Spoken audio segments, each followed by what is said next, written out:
Well, who do you think brought him? I thought I had a party. Huh? I thought it was an injured party. The injured party, aren't they dope cases?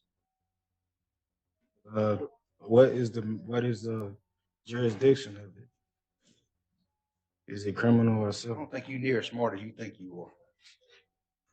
I'm just asking questions. Yeah, you're not. Your possession of a controlled substance, giving false name, causing adverse effect. I guess there could be a victim on that, and resisting officer without violence. So, I don't know anything about the case, but it looks like you might have got a false, gave somebody else's name.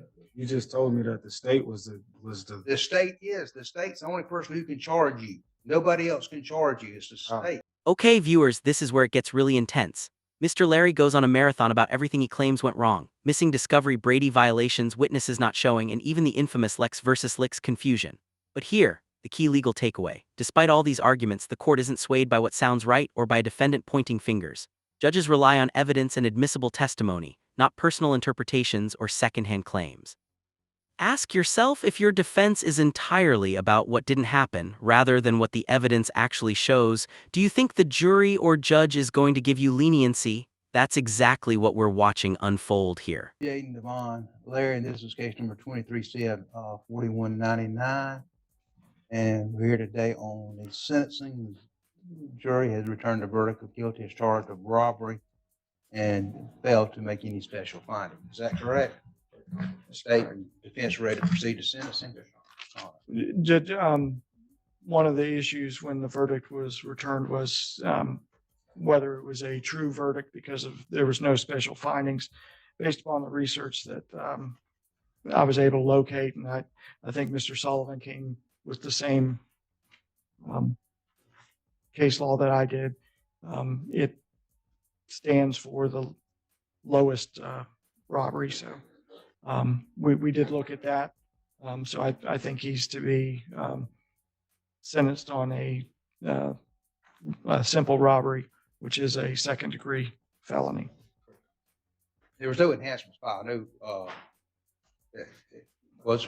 I did, Your Honor. I did file a notice to seek the violent habitual felony offender. I'm not going to be doing it this time based on the case law earlier. There's some dispute about whether there needs to be a jury finding of those things or not. So, out of an abundance of caution, I will not be proceeding forward on that.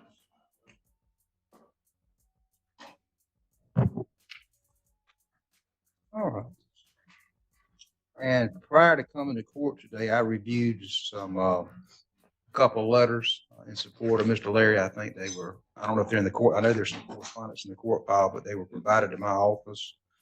Is it from his From one employer I know, and one that maybe a some sort of after school or. While Mr. Sullivan's reviewing that, there was also some family photos that Ms. Rolak provided. If the court would like to see those. Okay. I've reviewed the letters. I reviewed the letter from Ms. Rolak. I reviewed the pictures. And Mr. Meredith, anything that you and Mr. Larry would like to put on the record prior to sentencing? Yes. As far as what you've received is basically kind of a slanted PSI towards us. So if PSI was necessary, I think you've received that information that you would have. So he has never been sentenced to Department of Corrections. So if PSI is required, I think you've got what I would get from a PSI. So yes. You're willing to waive that at this time? Yes, sir. And I believe Mr. Larry did want to put some things on the record and address the court. All right. Go ahead, Mr. Larry. Now watch closely because this is where the tension skyrockets.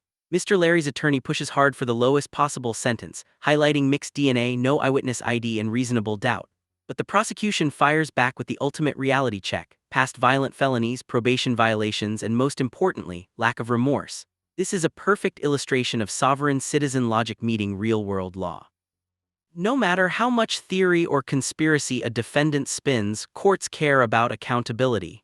The take-home lesson: denying responsibility might feel empowering, but in sentencing, it's a dangerous gamble. Would you bet your freedom on a fantasy legal theory? I don't want to take too much of your time up. You feel me? I know you got a busy day, but you know, as the process been, a lot of things happened during the process. You know, with first jury selection and stuff like that, it turned into a Richardson hearing because of a lot of evidence that wasn't presented 5 months ago after we asked for it prior up to that date. And, you know, the Williams rule hearing came after that. And, you know, things were said. I think everybody could conclude that they couldn't. Nobody said it was me. He couldn't identify me as a person. And there was no physical evidence in none of these cases, but a pair of alleged slides I was involved. And the day of the trial, more evidence came up that I didn't never see, my attorney never saw. It's clearly a discovery violation, Brady violation, however you want to call it. But, you know, I know everybody's doing the best of their ability to make sure everything gets seen and viewed.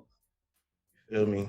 And I appreciate my attorney for everything he did at trial, Miss Beasley, and as well as Mr. Sutherland. He's just doing his job. You feel me? And but a lot of things with the witnesses, I was expecting one to be here. She didn't show up, but I guess she got denoted or whatever. I didn't know all this to the last minute, but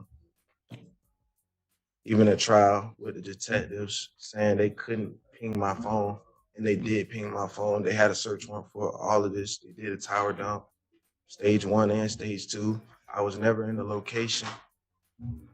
So it was just a lot of stuff that was said at trial that was actually false. And you feel me, about the hitting licks thing. I was never talking about licks. My girlfriend's name is Lex.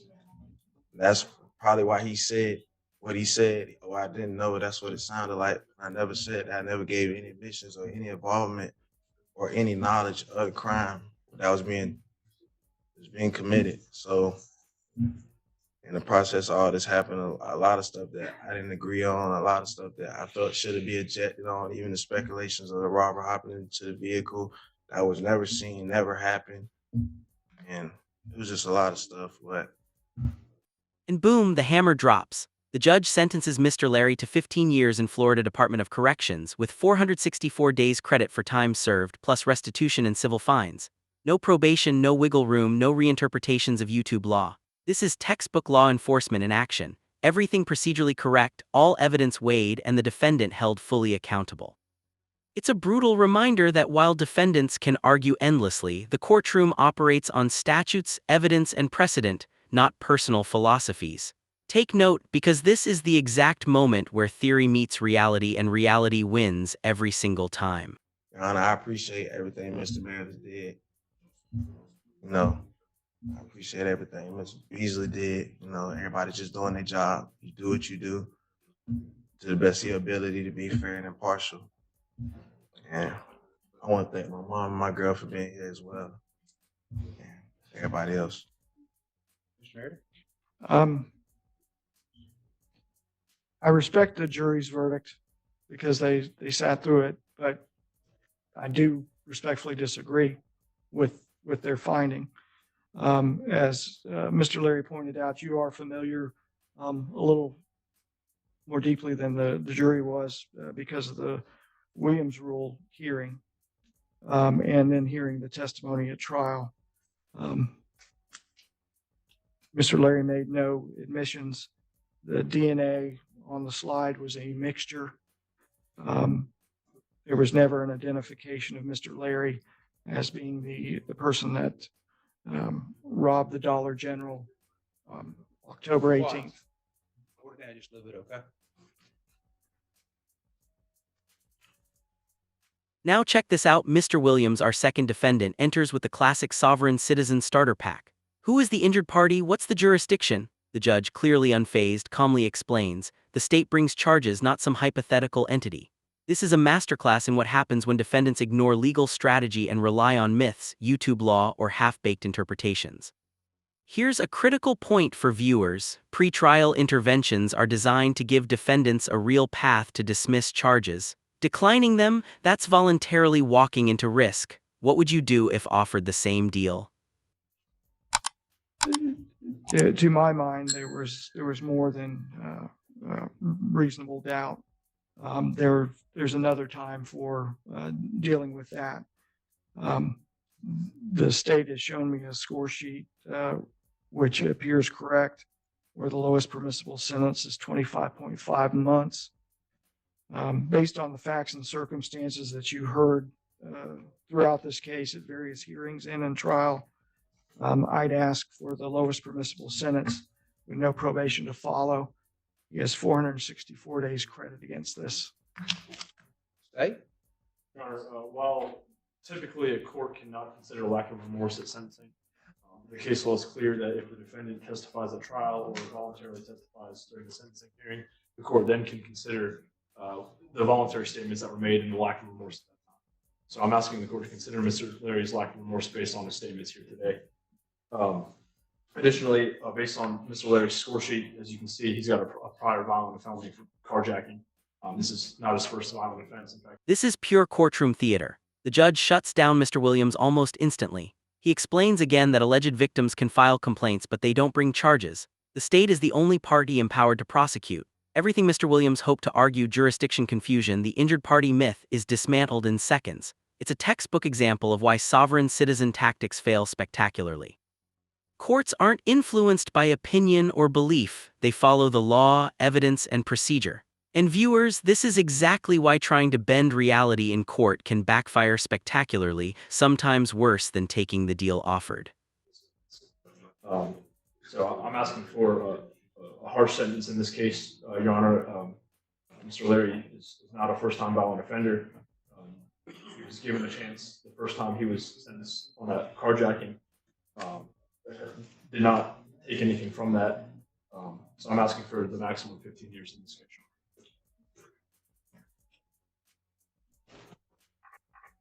All right, this time, Mr. Larry, a jury of your peers has found you guilty of strong arm robbery. It is my obligation now to sentence you as follows. You'll be adjudicated guilty of robbery, sentenced to 15 years in the Florida Department of Corrections. Given credit for how many days? 464 days time served. I am going to set restitution amount of $600 to Dollar General. That's reduced to a civil judgment. Your assessed fines and costs of $1,028. Those include discretionary cost of $2 of local law enforcement education, a $65 assessment of additional court cost, a $150 discretionary public defender fee payment, and a $200 discretionary fine. The fines and costs are reduced to a civil judgment. Of course, since it's a 15-year sentence, there's no probation to follow. All the fines and costs and restitution are reduced to a civil judgment. Mr. Larry, you have 30 days to file your notice of appeal. If you wish to appeal this judgment sentence, if you'd like to have an attorney to represent you, you can't afford one. One may be one to represent you at no charge. Good luck to you, sir. Two other things real quick. The restitution amount, the $600, that was something that Mr. Meredith and I spoke about. There was some conflicting numbers about the exact amount that was taken. I suggested the lowest amount so that's where that 600 came from. I believe that's been agreed to, and that's why that was submitted. Mr. Meredith? As a civil judgment, And the other thing, Your Honor, the state at this time will consolidate the other 3 cases that Mr. Larry has. He's released from whatever bonds are on those, and those have been consolidated. he has family locally. If you'd like to be held in ACI, if possible. Or, It doesn't. I guess. I would just recommend the Florida Department of Corrections house Mr. Larry closest to Bay County. But can you put on record that yeah, I had spoken with Mr. Larry last week that he didn't even have to ask me. I was going to have the appeal prepared, and it would be filed by the end of next week. Mr. Meredith will file the notice of appeal, then the Second Circuit Public Defender's Office will handle the appeal over in Tallahassee. Okay? But I'll get the record perfected and get everything up there. All right. All right. You need to step over and be fingerprinted. Mr. Larry? Meredith? On the morning docket, you had continued Kareem Williams from, I believe it was last week, the out of custody pretrial, because he wasn't able to get to Panama City. Okay. Come on up, Mr. Williams.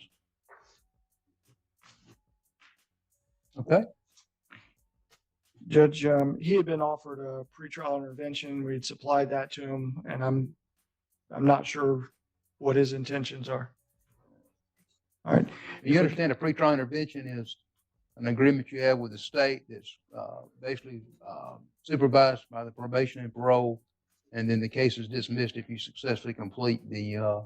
Here's the kicker. The contrast between Mr. Larry's procedural nightmare and Mr. Williams' jurisdiction meltdown is almost comedic, but it's also educational. One defendant fights the facts and gets the maximum sentence. The other tries to rewrite law from the bench and gets swiftly shut down. This is the ultimate courtroom lesson. Reality, statutes, and procedure always win. Sovereign strategies don't just fail, they magnify consequences. For anyone watching, if you think courtroom victories come from denial, conspiracy theories, or pointing fingers, think again. Evidence, accountability, and legal representation matter more than any loophole fantasy. That term. Pretrial intervention is a program that's offered by the state, and it's supervised by the Florida Department of Corrections. It's like probation, but it's not probation. It's an agreement that if you successfully complete the pretrial intervention, the state drops the charges against you. I spoke with my public defender, and he gave me the terms and the things that I have to do, and I didn't agree with him. Okay, And I don't understand. sir. I don't understand. So, like, the charges will be dropped. If you successfully. If you did all those You terms. have to abide by those terms and conditions, and the case would be dropped. Could I ask a couple questions? You ask Mr. Meredith. Yeah, I mean, I spoke with him shortly. I didn't really get the. All I really spoke over, all we went over was the terms. We had several phone conferences that were scheduled. Yeah, we missed a lot due to the time difference. Sir? I said, well, we missed a lot due to the time difference. He was on Eastern time and he would call an hour late. I mean, if a pretrial intervention is about as good as it gets. If you can take it or not take it, are we ready to set it for trial? Yes, sir. I don't want to do trial. Well, then Mr. Meredith has done exactly what he's supposed to do for you. He's got the very best deal worked out for you. If you abide by the terms and conditions of pretrial intervention, the state will dismiss the charges. So the charges are brought upon me are by the state. Well, who do you think brought them? I thought I had a party. Huh? I thought it was an injured party. The injured party, aren't they dope cases? What is the jurisdiction of it? Is it criminal or I civil? don't think you're near as smart as you think you are. I'm just asking questions. Yeah, you're not. Your possession of a controlled substance, giving false name, causing adverse effect. I guess there could be a victim on that, and resisting officer without violence. I don't know anything about the case, but it looks like you might have got a false, gave somebody else's name. You just told me that the state was the. The state's the only person who can charge you. Nobody else can charge you. It's the state. The victims can't charge you. They're just the alleged victims. They can't charge you. They can't do anything except make a complaint. But you've got to offer a pretrial intervention. If you do the pretrial intervention, the state will drop the charges against you. If you don't meet the pretrial intervention, you come back to court and you start your defense again. I don't wish to argue the facts. Let's set it for trial. Yes, sir. Let's set it for May 5th at 8. Let's set it for June. What was that June date? June 2nd at 8:30. And it will be May 23rd at 1:30 for trial management. And if you change your mind and want to enter the pretrial intervention, you probably need to discuss that with Mr. Meredith. But remember, he's on Eastern Standard Time. Okay? I'm on He's Central. Central Standard Time. You're on Eastern Standard Time. Okay? If you'll step over and sign a notice. Safe trip back to Gainesville. Step right over and sign a notice, sir. So, to wrap it up, Mr. Larry receives 15 years restitution and consolidated civil judgments all by the book. Mr. Williams, pretrial intervention explained and sovereign myths destroyed. The broader takeaway, courts are not swayed by theory, opinion, or YouTube law, they follow statutes, evidence, and procedure. If you found this case as shocking as we did, make sure to hit that like button, share your thoughts in the comments, and don't forget to subscribe for more jaw-dropping courtroom breakdowns.